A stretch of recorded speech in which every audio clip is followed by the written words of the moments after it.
नमस्कार. Saint Paul's high school Mira Road तर्फे मी Marathi teacher Mrs Savita Rodrigues. मुलांनो, मागील पाठ म्हणजेच झाड कविता, गाऱ्या गाऱ्या भिंगुऱ्या ह्या 2 कवितांनंतर आता आपण तिसरा पाठ शिकणार आहोत, झाड आपला मित्र. तर मुलांनो, तुमचे बरेच मित्रमैत्रिणी आहेत. शाळेतले मित्रमैत्रिणी, तुमच्या सोसायटीतले मित्रमैत्रिणी, तुमच्या पै पाहुण्यातले मित्रमैत्रिणी, म्हणजे बरेच मित्रमैत्रिणी तुमच्या आहेत. पण आज आपण एक अशा मित्राला भेटणार आहोत, अशा मित्राची ओळख करणार आहोत जो फक्त तुमचा, माझा नाही तर आपला सर्वांचा, म्हणजे लहानांचा, मोठ्यांचा, पशु पक्षी जनावरे सगळ्यांचा मित्र आहे. आणि हा मित्र म्हणजे झाड. तर आजच्या पाठामध्ये आपण या नवीन मित्राची ओळख करून घेणार आहोत. चला तर शिकूया आजच्या व्हिडिओमध्ये नवीन पाठ, झाड आपला मित्र. पाठाचं नाव आहे झाड आपला मित्र. मुलांनो, तुमच्या टेक्स्टबुकच्या पेज नंबर 16 आणि 17 म्हणजे 16 आणि 17, 16 वरती हा पाठ आहे, झाड आपला मित्र. मुलांनो, हा पाठ खूप छोटा आहे, पण आपल्याला भरपूर माहिती या पाठातून मिळणार आहे. तर पृष्ठ क्रमांक 16 वर पाहूया. बघा, इथे 2 चौकटी आहेत. या दोन्ही चौकटीमध्ये तुम्हाला हा लेसन दिलेला आहे. तर मी लेसन वाचणार आहे आता. आधी लहान चौकटीकडे लक्ष द्या. मी तुम्हाला सावली देतो, फळे देतो, फुले देतो, औषधही देतो, दिवसभर भरपूर ऑक्सिजन मिळवून देतो. आता मोठ्या चौकटीकडे बघा. तुम्ही माझी काळजी कशी घ्याल? मला तोडू नका, मला पाणी घाला, खूप झाडे लावा, फक्त वाळलेल्या फांद्याच इंधनासाठी वापरा. वादळामुळे मी मोडून पडलो तर दुसरे झाड लगेच लावा. आता आपण पाहूया झाड आपल्याला कसे उपयोगी आहे ते. बघा मुलांनो, आपल्याला काय सांगितलेलं आहे की मी तुम्हाला सावली देतो, फळे देतो, फुले देतो, औषधही देतो, दिवसभर भरपूर ऑक्सिजन मिळवून देतो. झाड आपल्याला काय काय देतंय बरं? तर झाड आपल्याला सावली देतो. सावली म्हणजे छाया, शॅडो. झाड आपल्याला सावली देतो. उन्हातून जाणाऱ्या वाटसरूला म्हणजे एखाद्या माणसाला जर थांबायचं असेल तर तो झाडाच्या सावलीमध्ये थांबू शकतो. त्याचप्रमाणे मुकी जनावरे, पशु पक्षी प्राणी हे देखील झाडांच्या सावलीतच विश्रांती घेतात. त्याचप्रमाणे आपण घरात राहतो, पण अशी बरीच लोकं आहेत की त्यांच्याकडे घर नाहीत. मग ही माणसं कुठे राहतात? तर ती झाडाच्या सावलीमध्ये राहतात. झाडांपासून आपल्याला सावली मिळतेच, पण त्याचबरोबर अजून काय काय मिळतं झाडापासून? तर सुंदर सुंदर फुले मिळतात. तसेच फळे, आपण अनेक फळे खातो. ही आपल्याला फळे कुठून मिळतात? तर झाडांपासून मिळतात. जसे आंबा, चिकू, फणस, संत्री, पेरू वगैरे वगैरे अशी बरीच प्रकारची फळे आपल्याला मिळतात, तीसुद्धा झाडापासून. झाडापासून फळे फुले तर मिळतात. अजून म्हणजे महत्त्वाचा गुण म्हणजे झाडामध्ये औषधी गुण असतात. झाडाच्या साली, झाडाची मुळे, पाने तसेच फळांच्या बिया ह्या खूप औषधी असतात. त्यापासून आपल्याला औषध मिळते. आणि सर्वात महत्त्वाचं ते म्हणजे माणसाला जगण्यासाठी आवश्यक असलेला वायू म्हणजे ऑक्सिजन.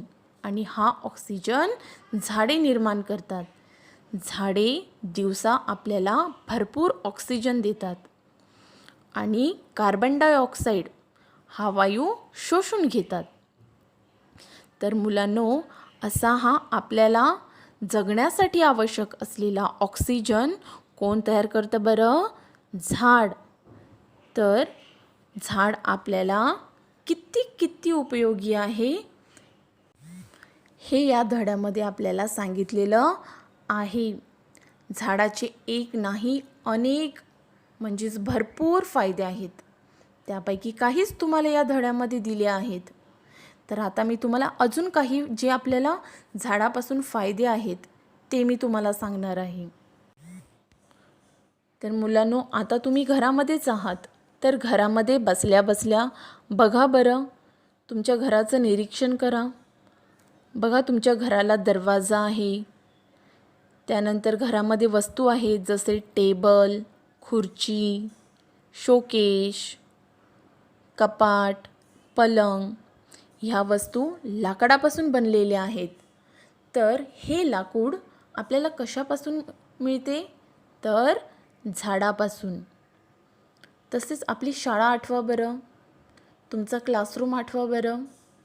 तुमच्या क्लासरूममध्ये दरवाजा, खिडकी, तुमचा बेंच, डेस्क, त्यानंतर कपाट, ह्या सगळ्या वस्तू कशापासून बनलेल्या आहेत? लाकडापासून. आणि आपल्याला लाकूड कोण देतं? झाड. तर मुलांनो, आता आपण सिमेंट कॉन्क्रीटच्या घरामध्ये राहतो, बरोबर? बिल्डिंगमध्ये राहतो. पण पूर्वीचे लोक घरे बांधताना दगड विटांपेक्षा जास्त लाकडाचा वापर करायचे. तुम्ही या चित्रामध्ये बघा, तुम्हाला हे घर कसं दिसतं? लाकडापासून बनलेलं आहे. बघा, इथे दगड विटांचा वापर कमीच आहे. इथे पूर्ण घर लाकडामध्ये बनवलेलं आहे. म्हणजे पूर्वी खूप झाडे असायची, त्यामुळे लोकांना त्याचा खूप वापर करता यायचा. आणि तेव्हाची लोक घरामध्ये सुद्धा खूप प्रमाणात लाकूड वापरायचे. त्याचप्रमाणे आता आपण स्वयंपाक कशावर करतो? तुमच्या किचनमध्ये काय आहे? सिलेंडर आहे. गॅसवर आपण स्वयंपाक करतो, हो ना? पण पूर्वीचे लोकांकडे सिलेंडर नव्हता. मग ते कशावर स्वयंपाक करायचे? चुलीवर. मग चुलीवर स्वयंपाक कसा व्हायचा? तर त्यासाठी ते लाकूड जाळायचे. त्यासाठी ते काय इंधन म्हणून वापरायचे? काय फ्युएल म्हणून वापरायचे? लाकूड. लाकूड जळवून त्यावर ते काय करायचे? स्वयंपाक करायचे. म्हणजे तेव्हा लाकडाचा वापर हा इंधनासाठी व्हायचा आणि घरातल्या इतर कामासाठी देखील व्हायचा. त्यानंतर आपल्या हिंदू धर्मामध्ये देखील झाडांची पूजा केली जाते. जसे आताच वटसावित्री झाली ना, तर वड, पिंपळ, तुळस यासारख्या वृक्षांना देवाचे निवासस्थान म्हणून मानले जाते. म्हणजे आपल्या धर्मात देखील झाडाला खूप महत्त्व आहे. तसेच माणसाला घर हवे असते राहायला, हो ना? तसेच पशुपक्ष्यांनाही घर हवे असते. आपण आपल्या घरात राहतो, पण हे पशुपक्षी कुठे राहतात? तर ही झाडे झुडपे हेच त्यांचे घर असते. ऊन, वारा, पाऊस यापासून त्यांचं रक्षण झाडच करते. तुम्ही पाहिलं असेल, पक्ष्यांची घरटी ही झाडावरच असतात. त्याचप्रमाणे जंगलातले प्राणी हे देखील झाडाचाच आसरा घेतात. झाड हेच त्यांचं घर असतं. तर अशा ह्या अनेक प्रकारे उपयोगी असणाऱ्या आपल्या ह्या मित्राची काळजी कशी घ्याल? कसं कराल त्याचं रक्षण? तर बघूया मोठ्या चौकटीमध्ये आपल्याला काय सांगितलं आहे. मला तोडू नका, मला पाणी घाला, खूप झाडे लावा, फक्त वाळलेल्या फांद्याच इंधनासाठी वापरा, वादळामुळे मी मोडून पडलो तर दुसरे झाड लगेच लावा. तर असा हा आपल्याला खूप मदत करणारा मित्र आहे. त्याच्यापासून आपल्याला खूप फायदा आहे आणि त्याची काळजी घेण्यासाठी आपल्याला जास्त कष्ट करावे लागणार नाही आहेत. फक्त काही गोष्टींचं पालन करायचं आहे. त्यामुळे आपण आपल्या मित्राला वाचवू शकणार आहोत, त्याचं रक्षण करू शकणार आहोत, त्याला जगवू शकणार आहोत. तर बघूया, मला तोडू नका. झाडाने आपल्याला काय सांगितलं आहे की सर्वात महत्त्वाचं म्हणजे मला तोडू नका. विनाकारण आपण झाडं तोडायची नाहीत. उलट आपल्याला नवनवीन झाडे कशी लावता येतील ते पाहायचं आहे. नुकताच आपण 5 जूनला पर्यावरण दिन साजरा केला. जागतिक पर्यावरण दिन म्हणजे वर्ल्ड एन्व्हायरमेंट डे.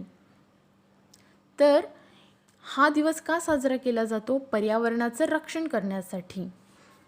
कार्बन डायऑक्साईडचं प्रमाण कमी करणे.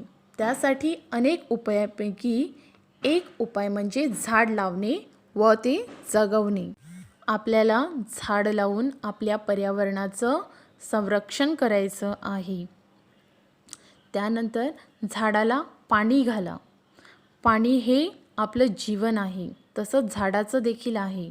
आपल्याला जशी पाण्याची आवश्यकता आहे तसे झाडाला देखील पाण्याची आवश्यकता आहे. झाडांना पाणी घालायला पाहिजे. जर आपण त्यांना पाणी घातलं तर त्याची वाढ होईल आणि ते टवटवीत दिसतील, फ्रेश दिसतील. खूप झाडे लावा. फक्त वाळलेल्याच फांद्या इंधनासाठी वापरा. झाडापासून आपल्याला महत्त्वाचं म्हणजे इंधन मिळतं. जे आता मी तुम्हाला सांगितलं की चुलीवरती स्वयंपाक करण्यासाठी लाकूड जाळलं जायचं, म्हणजे इंधन म्हणून वापरलं जायचं. इंधन म्हणजेच फ्युएल. तर जळण्यासाठी हे लाकूड आपण वापरतो ते आपल्याला कशापासून मिळतं? झाडापासून, हो ना? त्यासाठी आपल्याला झाडे तोडायची गरज नाही. तर आपण झाडाच्या वाळलेल्या फांद्या तोडू शकतो किंवा त्या आपोआप गळून पडतात झाडाखाली. जर आपण असं केलं तर वृक्षतोड खूप कमी होईल आणि झाडाचं रक्षण होईल. माणूस जसा म्हातारा होत जातो तसं झाड देखील म्हातारं होतं आणि मग ते मोडून पडतं. तर कधी कधी ते वादळामुळे देखील टिकाव धरत नाही आणि मोडून पडतं. आत्ताच चक्रीवादळ येऊन गेलं आणि तुम्ही टीव्हीवर पाहिलं असेल की कित्येक झाडे मोडून पडली आहेत. झाडाचं किती नुकसान झालेलं आहे. इतर गोष्टीचंही झालं आहे, पण आपण पाहिलं तर आपल्याला ठिकठिकाणी मोडून पडलेली झाडं दिसली. मग ही मोडून पडलेली झाडं पुन्हा उभी नाही राहू शकत. मग आपण काय करायचं आहे? अशी झाडं मोडल्यानंतर त्याच्या जागी नवीन झाडं लावायची आहे आणि त्याची जागा भरून काढायची आहे. असं केलं तरच झाडे वाढतील आणि आपला मित्र जगू शकेल आणि नेहमी आपल्या सभोवताली आपला मित्र दिसू शकेल. आपला मित्र म्हणजे झाड. आपल्या सभोवताली जितकी जास्त झाडे तितकं आपलं जीवन सुरक्षित. आता पेज नंबर 17वर पहा. पेज नंबर 17वरती तिथे वर पहा, सर्वात वरती ऐका, म्हणा व वाचा. काय ऐकायचं आहे, काय म्हणायचं आहे आणि काय वाचायचं आहे बघा. झाडे लावा, झाडे जगवा. झाडांमुळे सावली मिळते. झाडांमुळे गारवा मिळतो. झाडे जमिनीची धूप थांबवतात. झाडे हवा शुद्ध ठेवतात. झाडांमुळे प्रदूषण कमी होते. मुलांनो, वृक्षाची तोड केल्यामुळे म्हणजे झाडे तोडल्यामुळे प्रदूषण होतं. कोणतं प्रदूषण होतं? तर हवेचं प्रदूषण होतं, भूमीचं प्रदूषण होतं. आणि दिवस जसं प्रदूषण वाढत जातं तसं आपल्या पृथ्वीवर तापमान देखील वाढत जातं. जमिनीची धूप होते. झाडं कमी असल्यामुळे ऊन जमिनीला लागून जमिनीची धूप होते. पूर आणि नैसर्गिक आपत्ती त्यामुळे येत आहेत. पण हे सगळं जर आपल्याला टाळायचं असेल, प्रदूषण कमी करायचं असेल, जमिनीची धूप थांबवायची असेल तर झाडे जर लावली तर हे सर्व कमी होईल. हवा शुद्ध होईल आणि प्रदूषण देखील कमी होईल आणि आपलं राहणीमान देखील चांगलं होईल. मग या पाठातून आपल्याला काय शिकायचं आहे? तर झाडे आपण लावली पाहिजेत.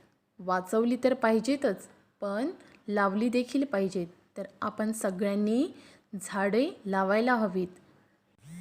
तर प्रत्येकाने एक रोपटं किंवा छोटंसं झाड जमेल तसं लावायचं आहे, वृक्षारोपण करायचं आहे. तरच झाडे वाढतील आणि झाडे जगतील.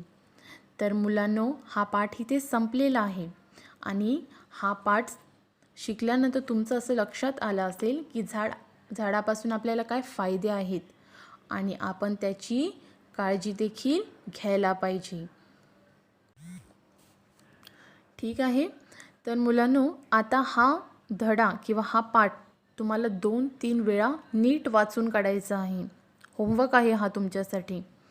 आणि तुमच्या परिसरात एखादं सर्वात जुनं झाड असेल तर ते शोधा, त्याचं निरीक्षण करा, ते ऑब्झर्व करा आणि त्या झाडाविषयी माहिती मिळवा. तसंच तुम्हाला तुमच्या नोटबुकमध्ये झाडाचे 5 ओळीत फायदे लिहायचे आहेत, म्हणजे 5 लाईन्स झाडाचे फायदे लिहायचे आहेत. हा तुमचा होमवर्क आहे. तर मुलांनो, कसा वाटला हा तुम्हाला तुमचा नवीन मित्र? मुलांनो, हा तुमचा खरा मित्र आहे. हा तुम्हाला नेहमी संकटात उपयोगी पडणारा आहे. हा तुमच्याशी कधीही कट्टी करणारा मित्र नाही आहे. तर हा लेसन इथे संपलेला आहे. तुम्हाला दिलेला होमवर्क तुम्हाला करायचा आहे आणि पुढच्या व्हिडिओमध्ये आपण पुढचा पाठ करणार आहोत. तोपर्यंत तुम्ही सगळ्यांनी घरीच राहायचं आहे, सुरक्षित राहायचं आहे. धन्यवाद.